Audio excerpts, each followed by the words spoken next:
Parmi nos clients, on voit assez fréquemment des chaînes qui émergent et qui vont être moins concentrées sur le back-office et du coup souvent prendre un outil un peu léger, un peu simple d'apparence, mais qui va se révéler assez vite, assez limité.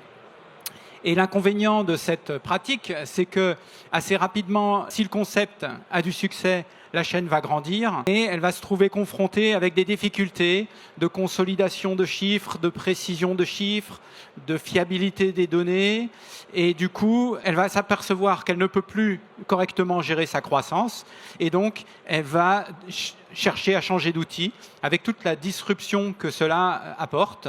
Donc, par rapport à cette situation que l'on voit assez régulièrement, c'est vrai que chez Adoria, nous, on préconise plutôt de prendre dès le départ, c'est-à-dire dès lors qu'on a une dizaine de sites, un outil vraiment fiable, vraiment robuste, vraiment rigoureux, parce que l'avantage, c'est qu'on n'aura pas à en changer.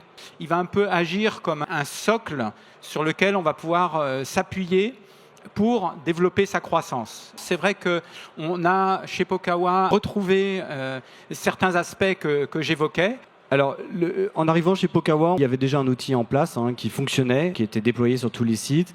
Assez rapidement, on s'est aperçu qu'il n'était pas forcément aux attentes du réseau et du groupe en termes de fiabilité de données, en termes d'ergonomie, d'utilisation.